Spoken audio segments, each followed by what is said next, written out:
Baruch Hashem, today is day number 38 of our daily study of Rambam, Sefer, HaMitzvos. And yesterday we started the third book of the 14 books of Mishnah Torah in our daily study of 3 chapters of Mishnah Torah. We started Sefer Zmanim, the book of times, which deals with holidays. And the first holiday we deal with is Shabbos, the weekly holiday.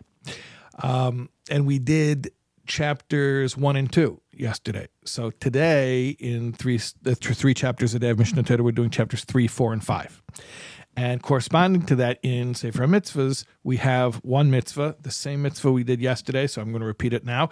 Positive Commandment 154, Tishbois, and you shall rest on the day of Shabbos, on the 7th day. Because we've done that mitzvah already, I want to share with you something that we learn about in today's Mishnah Torah, specifically in chapter 5. Chapter 5 is all about Shabbos candles. The Rambam says very, very clearly that lighting Shabbos candles, meaning lighting candles before Shabbos that remain lit into Shabbos, is not optional. It's not something you can do if you would like to do it. It's an obligation. You must do it. And in fact, it is a mitzvah. Now you're going to say, it's a mitzvah. When are we going to study it in Sefer HaMitzvos? And the answer is we're not, because it's not one of the 613 biblical commandments. It's one of the 7 rabbinical commandments. So we do make a bracha, asher kedishonu b'mitzvos of itzvano, he who sanctified us with his commandments and commanded us to light the Shabbos candles, but that's because it is the power of the sages to enact commandments.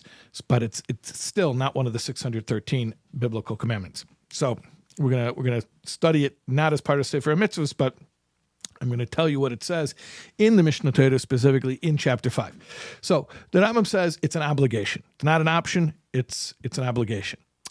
The Magid Mesharim. The Magid Mesharim is a sefer by Yosef Karo.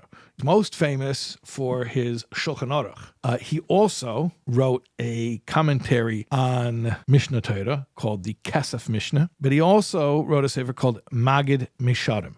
Now, in the Magid Mesharim, he explains that the reason why the rabbis enacted that we must light candles before Shabbos, not we can, and it's okay to leave them lit because they were lit before Shabbos, but you must do it, is because the Tzaddukim, the Sadducees, who denied the oral law, they had a fundamentalist reading of the biblical commandments, and they would say that even if you lit a candle before Shabbos, it's not allowed to have it burning during Shabbos. You can't have light during Shabbos. They would sit in the dark.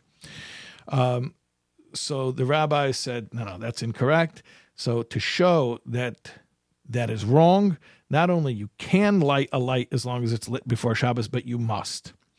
So the Magid Mesharim suggests that in the Rambam's time, he was also dealing with a similar group, not the Sadducees, but the Karaites, who had a large community in Egypt when the Rambam lived there.